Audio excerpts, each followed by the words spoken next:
कश्मीर सिंध के मुख़्तलिफ़ इलाक़नि में ठहंदड़ नवनि कैनालनि बाबति एहतिजाजी मुज़ाहिरा जारी आहिनि, जिते अवाम इन्हनि खे ज़राअत ऐं माहौलियत लाइ नुक़सानकारक करार ॾेई छॾियो आहे। अहिड़ी सूरतहाल में कश्मीर जे अवाम पिणु आवाज़ उथारियो आहे ऐं ठहंदड़ कैनालनि खे धरती धड़ियुनि मथां हिकु नओं बार करार ॾिनो आहे। इन हवाले सां ॾिसंदा मलिक बरकत अलीअ जी हिन रिपोर्ट में। सिंधु दरिया से गैर कानूनी छी कनाल भी कढिया पिया वञनि। कश्मीर जी आवाम उन छी कनाल के भी रद्द करे छॾियो आहे।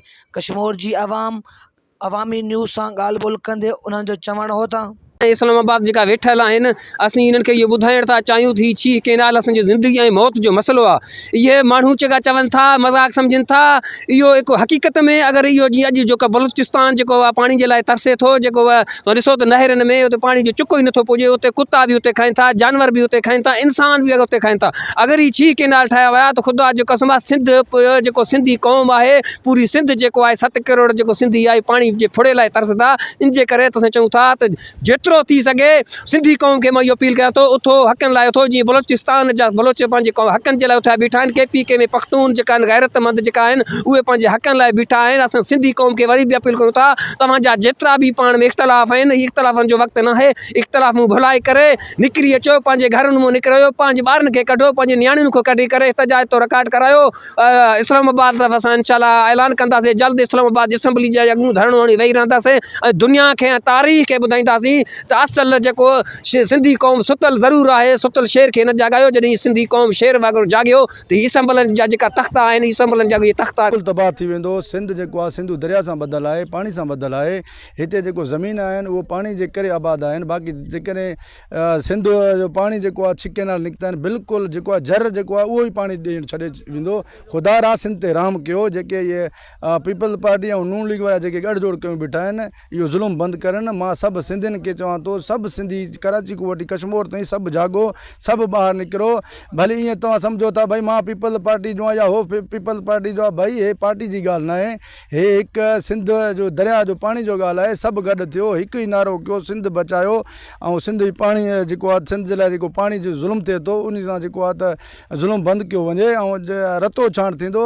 तव्हांखे इहो मां ॿुधाईंदो हलां, जेकॾहिं असां वटि सिंधी जेके आहिनि रस्तनि ते बि बंदूकां खयूं बीठा आहिनि, झटि खां पोइ इहो पाणी जेको आहे त वारो थींदो ऐं वारे ते तव्हां ॾिसंदो इहो माण्हू हिक ॿिए खे मारींदा।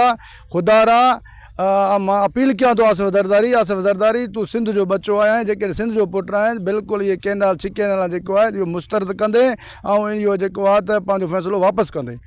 जीअं तव्हां 3 ॾींहं 4 ॾींहं अॻु जीअं त बडाणी में जेको वाक़ियो पेश आयो, गाॾी जो वाक़ियो पेश आयो, जे तव्हांजी सिंधु दरिया में जेको आहे छीक न निकिरनि था, पाणी जो वारो ईंदो त केतिरो नुक़सानु थींदो सिंधी क़ौम जे लाइ? साईं तव्हां ॾिसो न, हिकिड़ो रस्ते ते लंघ ते जेको आहे त 2 माण्हू मारिजी विया, हिकु पार्टी जा 3 माण्हू ॿिया मारिजी विया।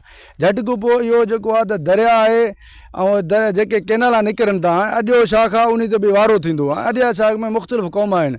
हाणे मूंखे इहो ॿुधायो, जेकॾहिं किथे 50,000 एकड़ जेकॾहिं आबाद थिए, उहो शाख केतिरे ताईं पहुचंदो?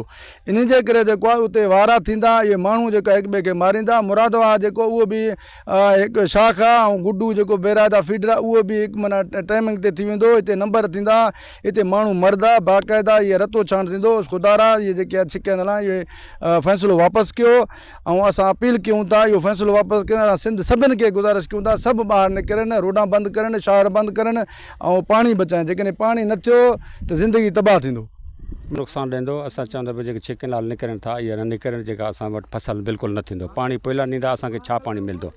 जेको असांजो सिंध दरिया आहे, असांजो इलाइक़ो बि आहे, पाणी बि आहे, असांजो ज़मीना बि आहिनि, आबादी बि असां वटि थींदो। जॾहिं उहो निकिरी विया बिल्कुलु हिते आबादी न थींदो। असां हिते ख़ुशकला में बीहंदासीं, काई शइ असां वटि न थींदो। जीअं त तव्हां कश्मीर जे शहरनि जो ॻाल्हि ॿोल ॿुधियो, उन्हनि जो इहो ई चवणु हुयो, जीअं त सिंधु दरिया अंदरि जेको छीक नाला कढिया पिया वञनि, उन जो फौरी तौरु जेको आहे कमु रोकियो वञे, न त ॿी सूरत हाल में पूरे सिंध में जेको आहे असीं एहतिजाज कंदासीं। कैमरा टीम सां गॾु मलिक बरकत अली, अवामी न्यूज़ कश्मीर। सब्सक्राइब कयो अवामी न्यूज़ HD खे ऐं ताज़ा तरीन ख़बरुनि लाइ ॾिसंदा रहो अवामी न्यूज़ HD।